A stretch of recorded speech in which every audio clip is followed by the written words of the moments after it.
Shalom and welcome to the Heartland Connection.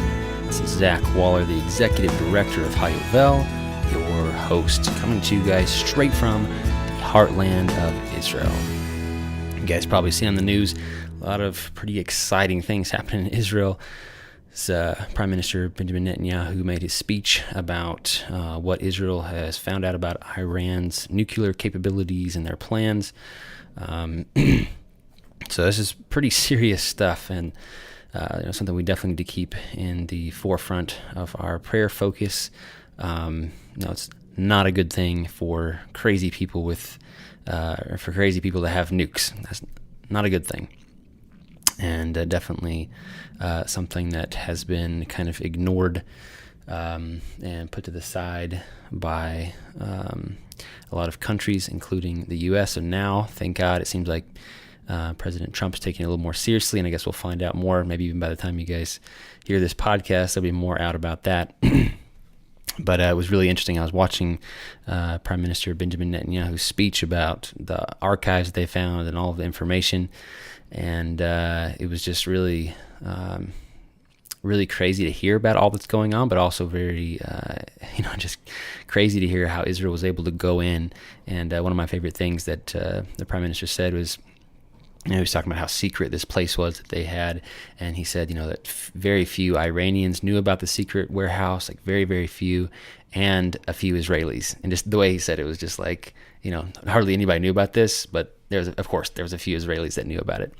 And apparently they were able to go in and smuggle out like 1.5 tons or something like that of information, and so it's pretty crazy, but miraculous that their intelligence is able to take on missions like that and get things done. So definitely continue to pray that there would be peace, that God's will be done, and that He would continue to protect His people.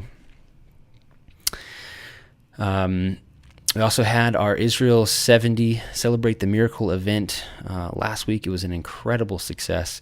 If you missed it, you can go to our blog on hayovel.com/blog, and you can watch it. It's available on the live stream website, so you can go back and watch that. It was really, really good. We had some really awesome speakers. Rabbi Lapin. We actually even had some guys from Har Bracha here. Yonatan Behar, a good friend here. He's kind of the spokesperson for Har Bracha. We had Pastor Rafael Cruz, Senator Ted Cruz's dad, and a lot of really incredible speakers get up and just share. And it was just a really awesome event, very, very good, very much a success. And we hope to do more events like that, just helping people focus in on what God's doing in the land of Israel and celebrating the miracle that's happening right now in our time. And then coming up soon, we have the Recognize Jerusalem trip. Just in a few days from the time you guys are listening to this, we'll have people coming in to recognize Jerusalem, especially right now. And actually during the trip, President Trump will be sending, and maybe there's rumors that he might even come to Israel to recognize Jerusalem as the capital of Israel, and move the U.S. Embassy to the capital. So that's pretty exciting, and we've got these guys coming in, or tourists coming in for this Recognize Jerusalem tour to celebrate Jerusalem Day, Shavuot, and just experience what's happening, the miracles that are happening in Israel today. So this week's Torah portion is Emor, and we're in Leviticus chapter 21, verse 1 through chapter 24, 23 to the end of the chapter. And just a quick overview, we've got, starts off here with the laws of the Kohen. We're still basically talking through how to enter into God's presence, how a Kohen is to minister to God and to make sure that he is able to go in before God's presence and not die, or not go in with any impurities, how to approach God's presence. And so we have talks about blemishes, a Kohen that has these certain defects or blemishes is not allowed to come in. Laws about marriages and relationships, things that are prohibited, things that are good. Then we have laws about animals and blemishes. We have a very interesting scripture about sanctifying God's name, which we'll come back to in a little bit. And then we have the chapter about the feast, chapter 23 of Leviticus, and it goes through all the feasts of Hashem. Talks about Shabbat starting right off the bat, which is kind of interesting because we don't necessarily think of Shabbat as a feast. We think of the annual feasts, but Shabbat is listed number 1 right here. And it's really interesting. I was listening to a teaching by Rabbi David Foreman. He was talking about how over and over again, all the way through all the different feasts, the number 7 and the number 1 come up over and over and over again, and it's kind of interesting. These 7s and 1s, and in a way, there's a lot of pictures of Shabbat, the 7th day of the week, reoccurring throughout all the different feasts. And he was sharing that that Shabbat is a special time that we set aside for entering into God's presence, into study, into fellowship with people, and that really that's what all the feasts are about taking time to intentionally seek after God and His ways, to study, to worship, to pray, to offer sacrifices, all these things. And we'll talk some more about that. But that's just a really good perspective to have on what the feasts are all about. And it was kind of interesting, too, after he finishes all the feasts, and it says, these are the festivals of Israel. And then it goes, and by the way, here's some more about Sukkot. And he goes back into Sukkot and how to do the lulav, the palm branches, and the very specific instructions about how to rejoice during Sukkot. And then we have some kind of odd items in the Torah portion. It goes right into the menorah, and then it goes into the showbread, and then it talks about this blasphemer. So it's kind of interesting, like how did the menorah and the showbread get thrown in here? There's one thought within the Jewish world that says that that this blasphemer, maybe he heard about this showbread that was supposed to be put into the tabernacle once a week, and he's like, why, even for an earthly king we would supply the bread once a day or even more. How come for God he's only getting this once a week? This is just wrong. And then this other Israelite guy said, hey, this is the way God did it. And then they ended up getting into a fight, and then the guy ended up blaspheming. And so it's interesting, just they take that from the order that it was taken. It talks about the showbread, then it goes right into the blasphemer. So last week, and I talked about faith and how works are important. I think a lot of times within Christian circles, we try to kind of downplay works and downplay the need to take action. We talk a lot about statements and how we need to call upon the name of the Lord, which I by no means wanted to downplay at all. I just think that we need to have a good balance of, okay, yes, we need to confess with our mouth, but we also need to live it out. That confessing with our mouth is step 1, in this process. And I think, a lot of people talk about, we have this faith and works thing, and a lot of people say, well, works, the problem with it is it's not relational. You can just, if you just have a bunch of rules without a relationship, then that's going to lead to rebellion. And I actually, I've heard that before, rules without relationship equals rebellion. And I understand that concept where people are coming from. But I think in some ways we've kind of made up in our minds, like, okay, so yeah, rules without relationship equals rebellion. So rules bad, right? No, I don't think that's accurate. I think that maybe we need to kind of break down what is meant by rules and what's meant by relationship, because I think we all would agree that rules are part of a relationship, right? If you want a healthy relationship, there has to be some understanding about what's expected, about what somebody expects of you, what you can expect from them. And if you don't have those things, these rules in place to help, then there's no way to know, okay, what do they really want? What do they really like? And so these rules that we're getting in the Bible here, they're talking about what God wants from us, right? How He knows we would function best. And so I think maybe, what's meant by rules without relationship is rules without investment. I think maybe that's a better way, or just a more defined way. And what I mean by investment is basically time, right? To talk, showing that you care, teaching, coaching, explaining why the rules are important and why rules are for your good. And I've noticed that with my boys, as I'm trying to train them up in the way that they should go. If I just, every time they did something bad, slapped their hand and said, hey, that's wrong, that's wrong, that's wrong, and the emphasis is always on what's wrong. But if I take time to read the scriptures with them, and if I take time to do things with them, and I take and show them that I care, and I teach them and explain, that was wrong because, these things, then they feel that investment coming to them, and I think maybe that's kind of where that relationship comes in, where it's like, yes, we need rules. That's part of the relationship, but the other huge part of this is time is investing, and that's really what I feel.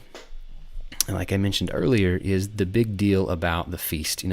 We've gone through the last couple Torah portions, talk about a lot of detailed commandments.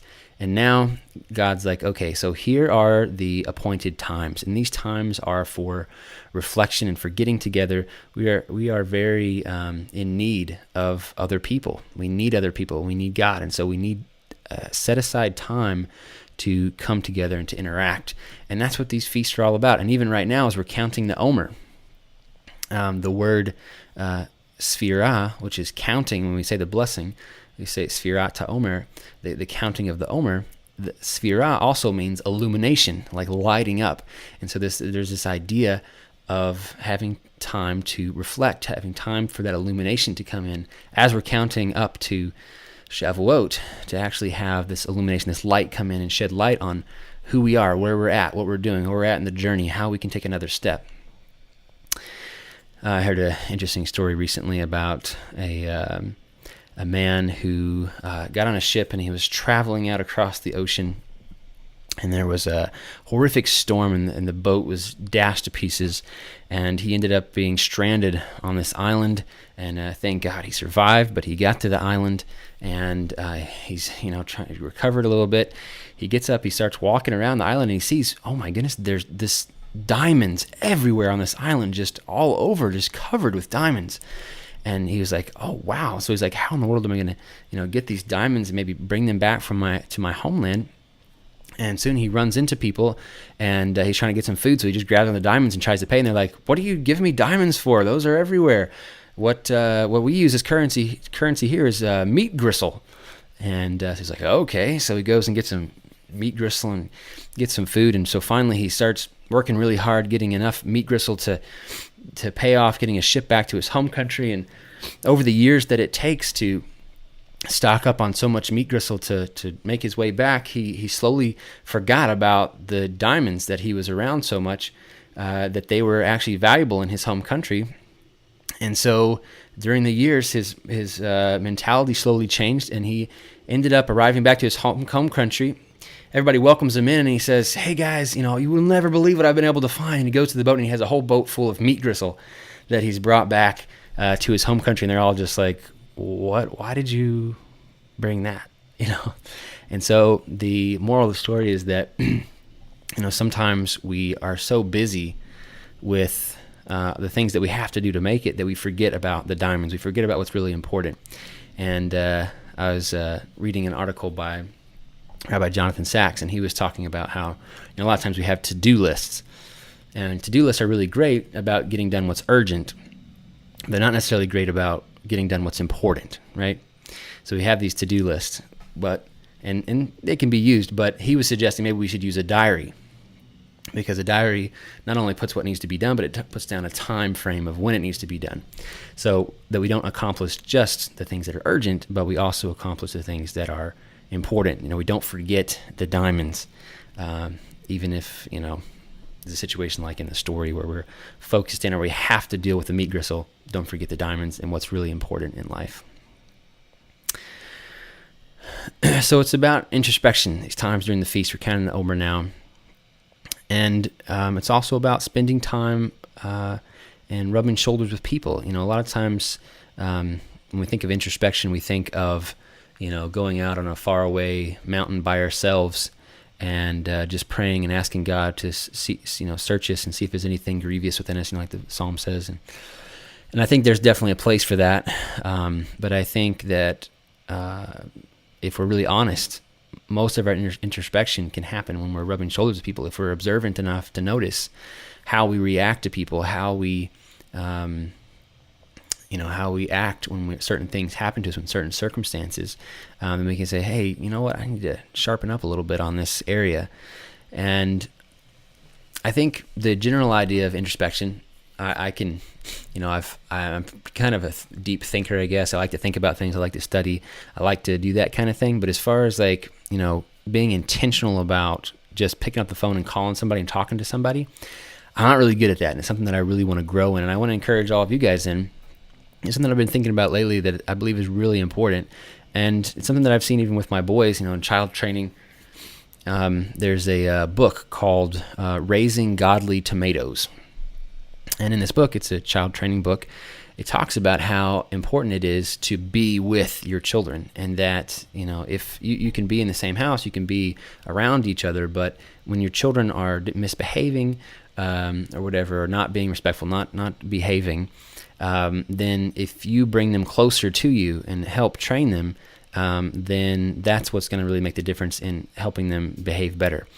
And it's a really great book. I would encourage you to read it. And if I'm not mistaken, the whole book is actually online. If you just go to raisinggodlytomatoes.com, you can get the hard copy of the book, but it's also online if you want to read it there. It was a really interesting story about this lady who learned a lot through child raising. Actually has 10 children, and I don't know how long ago the book was written, but quite a while ago, I believe. And so she talked about it as in staking tomatoes. You put the stake in, and then you tie the tomato up so that it can grow and produce fruit. So that's kind of the idea. But this idea, I think, really applies to any relationship. If we want to be close to people, if we want to grow ourselves, and have this kind of relational introspection, I guess you could call it, then we need to be staked to each other. We need each other. We need to rub shoulders with each other. We need to have time to really get close to each other and talk about what we're experiencing, and use that to, iron sharpening iron, and grow together. One of the interesting things I've noticed is that, today's time they have all these personality tests, right? And I've actually heard some people talk about, maybe this is a little bit of exaggeration, but they'll say, well, I'm just hateful, and I care more about myself than others. And you know what? That's just who I am. And I took the personality test, and it said that I was going to be like this. And I'm like, these aren't personalities; these are character issues, right? That God can actually help you overcome. And so I think it's really important for us not to embrace some sort of negative character quality, even in this world of, I'm just this way, or that's who I am. No, if you have some kind of issue like that that's not the fruit of the Spirit, then you need to pray and ask God to help you overcome and enable you to interact with people on the level that God wants you to, that God created you to. And it kind of reminds me too of the Israelites when they're leaving out of Egypt. They've just probably come in the closest relationship with God that almost anybody in the world, right? They just saw God so literally firsthand right there that, he and all the plagues and his might and his strength, and they're experiencing, the Red Sea dividing and Mount Sinai. But the thing that was interesting that one of the rabbis I was studying about is that you were talking about how, as they're coming out of Egypt, they were very grateful for God's salvation, delivering them from slavery.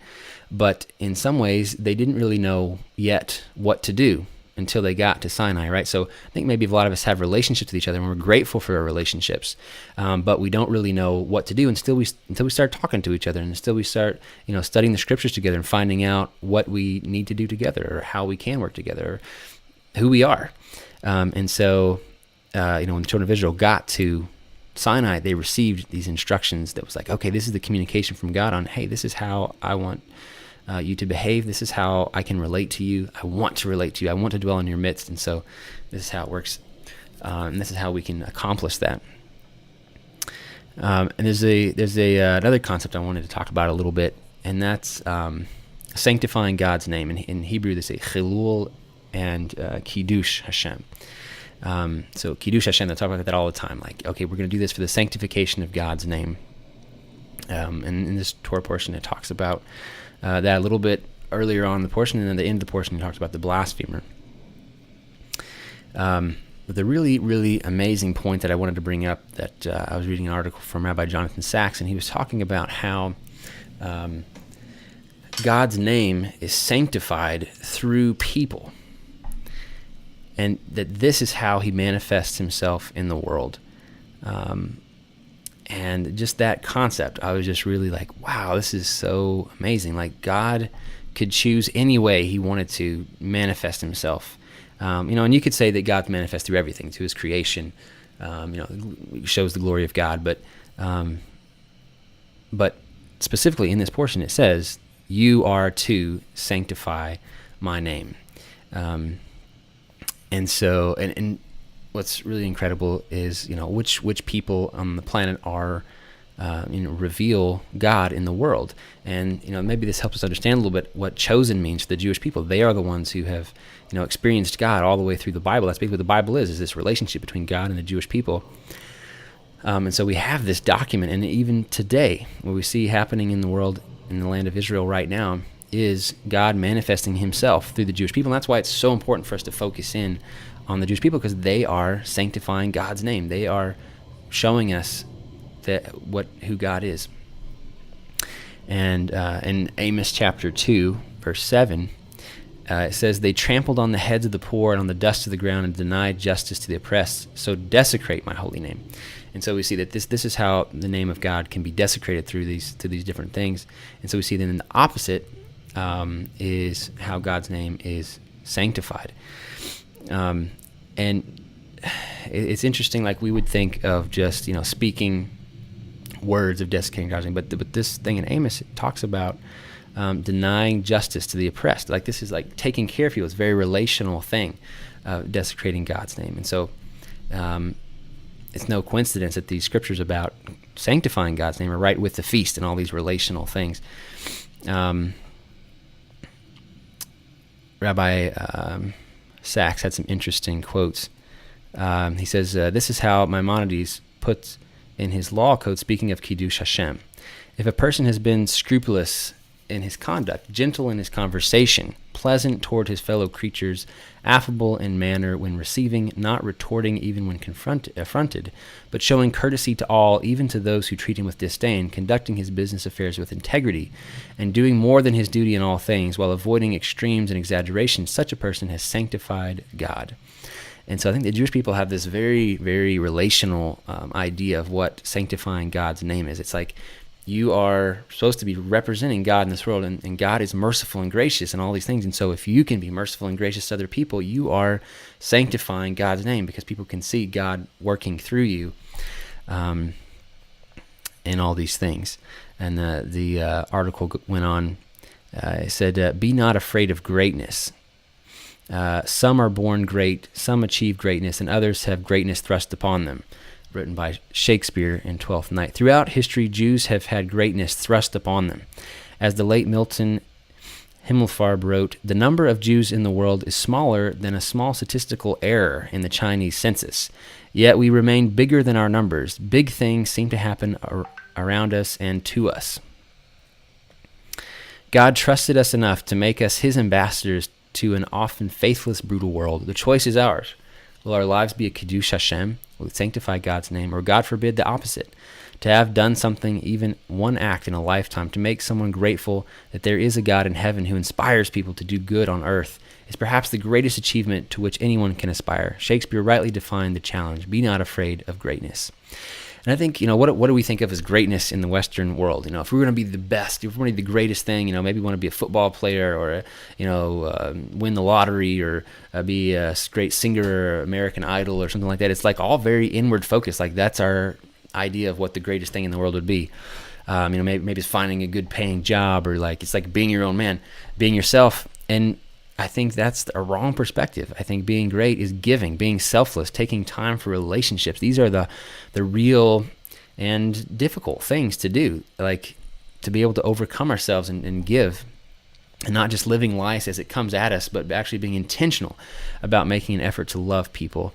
And the really awesome thing about it is that, we can't outgive God. If we love God and love our neighbor, we end up receiving immeasurably. So, last week I talked about doing and how actions were super important, but it's not just about acting, it's about taking the right actions and doing them when you don't really feel like it. That's true greatness, and receiving God's strength to accomplish that. So thank you guys so much for listening. Shabbat Shalom from the beautiful, exceedingly good land of Israel. Restoration.